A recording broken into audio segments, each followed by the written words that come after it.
Hey, everybody, welcome to this episode of Think Business. We are doing a series with the entrepreneurial group at University of Michigan, interviewing some really brilliant entrepreneurs. And we're here with Barry Sabin today and Bobby Housel, who basically started the community. And so let's talk about, you guys are at U of M. You saw this kind of window to bring entrepreneurs together. It's called the Power Hour. It started out as a community. It's now a club. Kind of talk about what you saw wasn't there and what needed to be there, and then how you built it. Yeah, I can kind of take this off. Definitely want to talk about what went wrong with Bobby and I when we came to Michigan and kind of saw the entrepreneurship community. So there's like a ton of opportunities, ton of clubs, mainly through the school. And what we found was that a lot of it was kind of being shoved down your throat. And so entrepreneurship kind of at its heart is, especially with students, you want to have a free-flowing kind of opportunity at school. So you've got your startup. You just don't want to be able to meet as many people as possible. You want to be people like software engineers at Michigan. You want to meet people at other schools you can bring in and work with you and help build your business. And what we found was that when you go to a class and you want to learn about entrepreneurship, the person teaching it really had no experience in entrepreneurship prior. They were just kind of reading from the textbook. And a lot of the clubs and organizations, they make you pay dues, show up twice a week for meetings. And a lot of times they really weren't achieving what needed to be done. So Bobby really started this off a few years ago and brought me on recently called Entrepreneur Power Hour. And we've got around 270 people at Michigan right now, in addition to a recent branch at Stanford and UNC Chapel Hill. So really hoping to bridge those communities together. And we bring together called Bi-Weekly Killers, quoting Bobby on that one, just coming together every other week. Really just a very casual environment for people to talk with each other about their startups, their issues, and hopefully kind of finding some synergies. And we also have an online platform for people to, if you need that marketing help or the software engineer, really easy access. Yeah, I love it. Bobby, anything to add? No, perfectly said. We recognize that entrepreneurship at college is broken in the way that relationships amongst founders are being united, and we're here to change that.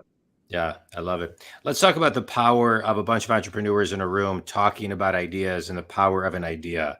I think it requires, somebody to come vulnerable, surrender to the process, and really talk about something, not thinking that somebody's going to steal their idea. But let's talk about, what you guys are seeing firsthand about the power of that. Yeah, these guys and gals are the real deal. We have companies that have gone through Y Combinator. We have founders who have gotten tremendous recognition, have raised great rounds, exited, moved on to future businesses. There's a lot of talent coming out of Michigan. There's a lot of talent that's coming out of universities across the country.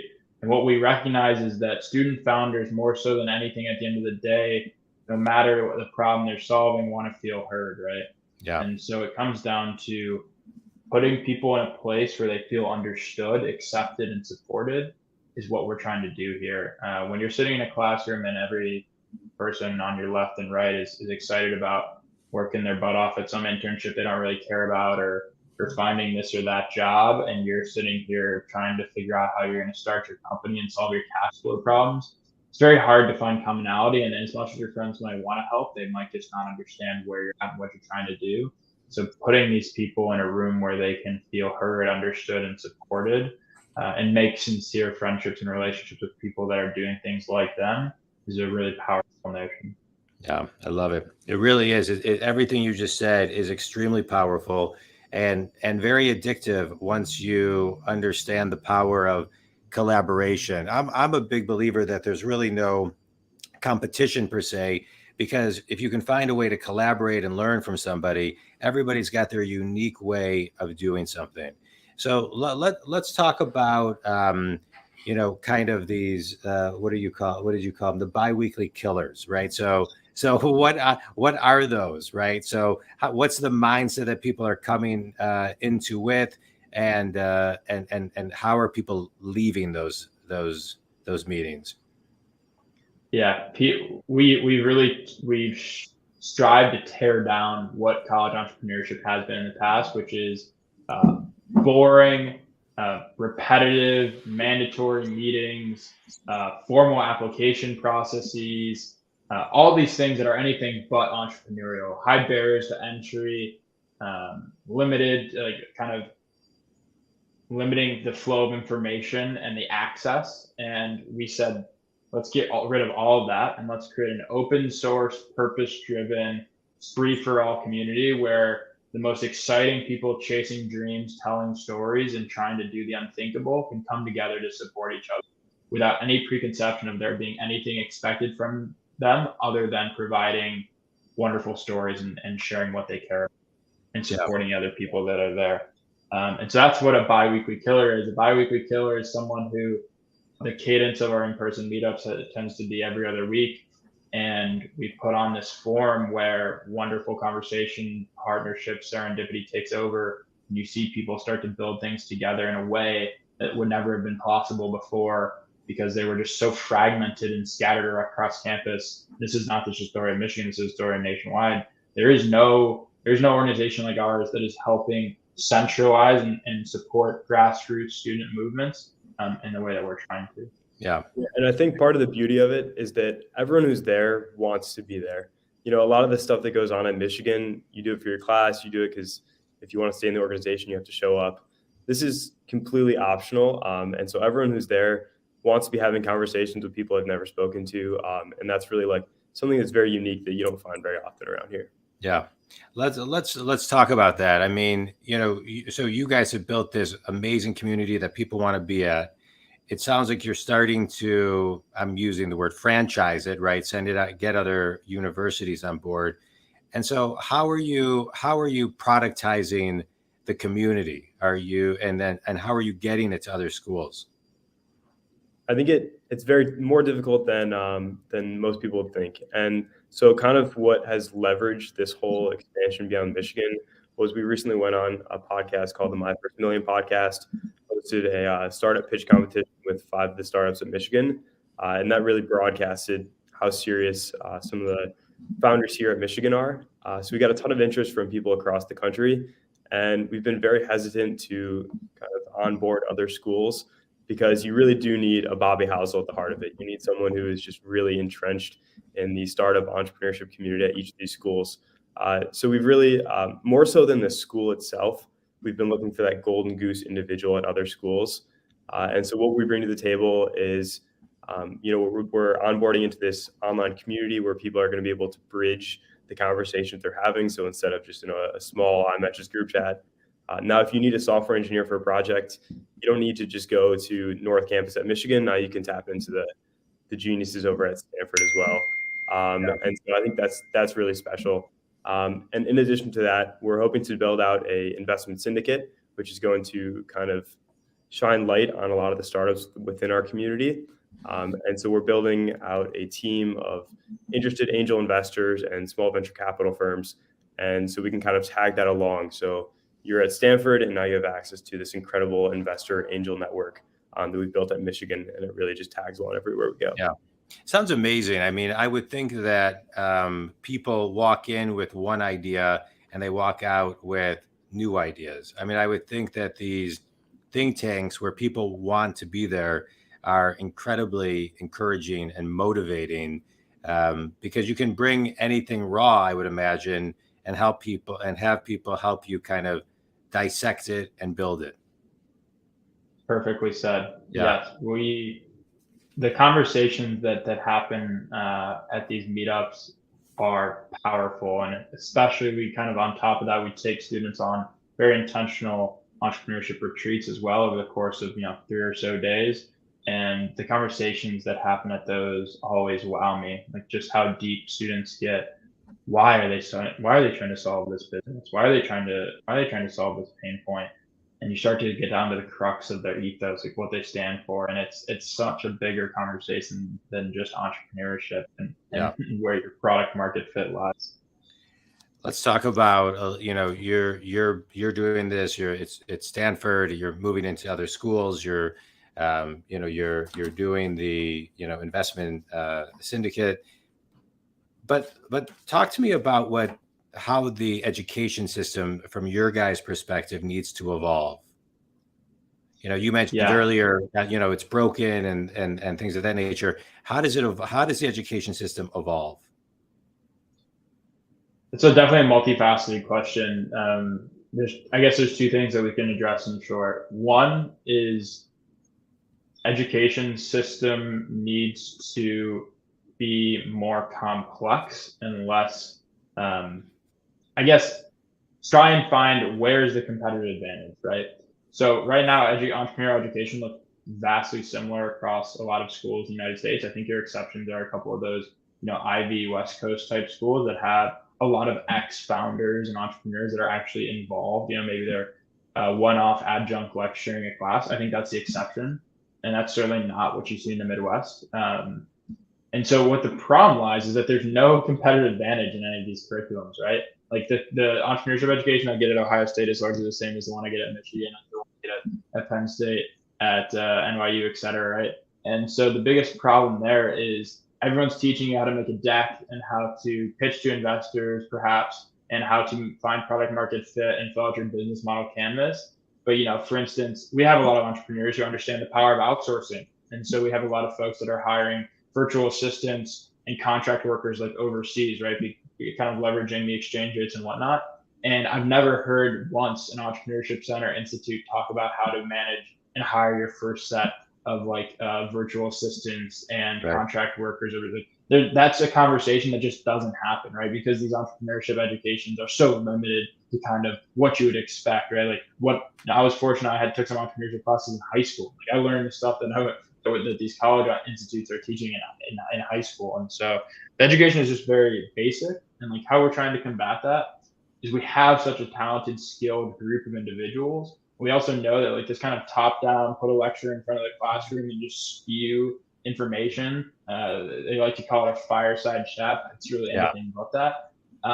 Is not how people are most conducive to learning. There's a quote that goes, teach me, teach me and I will listen, talk to me and I will hear you, but engage me and I will learn, right? So basically the thesis being when you engage people, they learn best. And so that's how we try and learn. Barry, you want to talk a little about what we're trying to do with this roundtable education and how students are learning from each other? Yeah, so I think that you really do learn best when you're hands-on building. And so some of the people in our community have kind of mastered that space of when they're building their business, how do I integrate AI, for example? And that's something that a lot of the schools are trying to push out of the curriculum. So we're hosting a roundtable event where we're having 2 or 3 of the AI masters within our community kind of educate everyone else how they can integrate all this incredible technology into their business. And we're really hoping to kind of expand on that because we have so many people who are just absolute geniuses within a certain niche, and it really compounds. So we've got some marketing masters who have been able to help each other really well. Yeah. But I wanted to add on to your question as well. I want to be invited to that. I want to make that happen. Yeah. So I just want to comment on that 1 second, Barry, because it's amazing to me that colleges jumped on very quickly that you can't use AI and this and the other and all these AI rules, when really I agree with you. They should be teaching students how to use AI, because it is the now and it is the future, and they should be pivoting to say, okay, here's how, and putting it into the curriculum instead of pushing it away. I mean, that's just, in my opinion, very archaic thinking. Yeah, that deserves a podcast for itself, maybe a podcast series. Yeah. But so I was able to talk to one of the students at Babson, which is nationally known as a very entrepreneurial school. They have a class that every freshman has to take where they start a business beginning of the semester, and then throughout the whole freshman year, they build it. And so from an outsider perspective, I was like, wow, this must be an incredible opportunity for people to learn how to build and become entrepreneurs. And what I was able to learn from our conversation was it really does have a lot of pitfalls, even though it's nationally renowned as an entrepreneurship university. So basically at the end of every year, you build your business and then the school forces you to shut it down.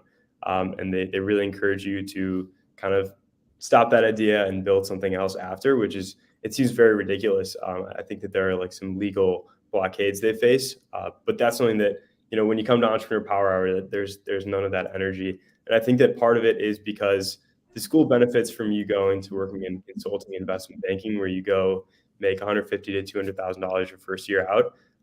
And so sure, they teach you how to make a deck and talk to investors. But at the end of the day, they just want you to get your Goldman Sachs job, which for a lot of people is a really incredible opportunity. But for the people we attract to Power Hour, it's pretty unique. Yeah. You know, it's interesting. So it raises the question, why school? So I'll ask you, why school? Like, what does school do? Right? It doesn't. School does do a lot, right? I mean, it opens up your network. If everyone wasn't at the school, you wouldn't have everybody in one room. You know, there's the art and science of both. But what should school offer? And should school be a mix of both? Like, I mean, why school? So I'll start in short saying, I want to be in school for a long time. I love being a student. And part of that comes from what we've been able to build here. It's very difficult. You go and move to a city to find a group of people who have very similar like mindsets and are in a place where, you know, they haven't made it in life yet. They don't have a secure job. They're still really hustling. And the resources that we're able to tap into as students are unmatched. Like Bobby and I were both students at the business school here, and we have access to PitchBook, which is a multi-$1,000 software. It's like really special to when you're building a business. Yeah, spot on. I think neither Barry nor I are advocates for dropout culture. In fact, it's in a lot of senses, I think it's misunderstanding the value of college, right? Like, I think there's plenty of classes I've sat through where the value add wasn't as great as it could have been. But then I look around at these 260, 270 students at Michigan, and I'm just absolutely wowed by all the things that I've learned from them. And that's where I think our community really wins on education. Is it's education, it's one-on-one education of each other, which is something you can't manifest unless you truly have the right people. You can't put somebody up in front of a stage and tell them to get everyone excited about learning this thing. It happens when you're teaching each other. And so I think just the serendipity that college allows for, and the chance for exploration and raw networking and relationship building alongside of that is unmistakable. And I think people that are getting pushed towards dropout culture might just be thinking about college too narrowly. Yeah, I would agree with that. I think it teaches you discipline. It opens up networks. You know, to me, it's interesting. I'm not comparing a college course to one of my keynotes, although I do think, you know, there's probably more valuable information in it. But you know, what I always say to people is just walk away with one thing. Just walk away with one thing. And what I always find interesting is no matter if I'm doing a keynote for 10 people or 1,000 people, everybody walks away with something different.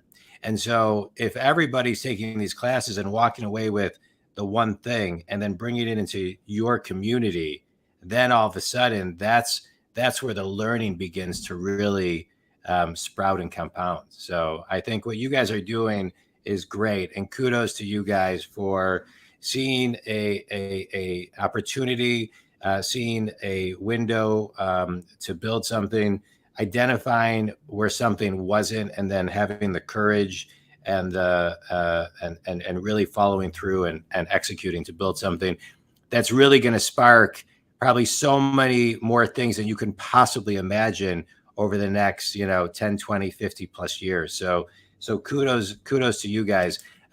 Where can people learn more about the Power Hour and your businesses? Certainly. So right now we are kind of going at warp speed. The community is thriving at Michigan. Like we mentioned, it's expanding elsewhere. You can learn all about our community at entrepreneurpowerhour.com. We'll share that in the listing with this episode. And we are currently working on locking in a website for our syndicate fund. We are actively seeking angel investors who are excited about connecting with the most promising, exciting, early stage founders at colleges across the country, building in all kinds of verticals. And so if that sounds interesting, you can soon find us at a website that is currently under cultivation. But in the meantime, feel free to reach out to Barry or I. There's a form that can be filled out at the entrepreneurpower.com, or you can directly reach out to myself at B Housel, just like you see my name, B Housel at umich.edu. And we are super excited to chat. Barry, you there? Yes. I can just chime in with my email, bcsabin@umich.edu. All right, good. And Barry, Bobby, give your email one more time. You froze for a second. Oh, yeah, sorry about that. B Housel, just like you see my name, bhousel@umich.edu. Awesome. Guys, I appreciate you and building. I wish when I was in college, there was something like this, and there wasn't, because I would have loved it. And thanks for building what you're building. It's really impacting a lot of lives. I've been interviewing a ton of amazing people from this group. In community, we're doing a series with with many of the entrepreneurs from the Power Hour. We're doing, I think, about 12 of them. And everybody is just really, really impressive. And I'm a business coach. I work with people who are successful and stuck, and I get them unstuck. I work with solopreneurs to Fortune companies and everything in between. And I always like to extract lessons, or at least one thing from every podcast, because I get guests like you who can help people get unstuck. And Think Community, I think one of the things that is what Barry and Bobby are talking about is the importance of having a voice, right? Seeing things with different eyes, and then having a voice to build something and not be comfortable with just the status quo. So kudos to you guys for building something great. And Think Community, if you know anybody at U of M or Stanford or any of the other places that these Power Hours will pop up, reach out to Barry or Bobby. And if I can be of help, reach out to jondwoskin.com. Barry, Bobby, any last thoughts? Thank you so much for hosting this incredible series, Jon. Seriously, like, the people in Power, we have each other, but the external resources that you're providing here are going to take us so much further. So thank you so much. Thanks, man. It's fun to do my tiny part. I appreciate that. All right, keep in touch. I'm here if you guys need anything. Don't hesitate to ever reach out. All right, thanks, Jon. All right, talk later. Thanks, guys.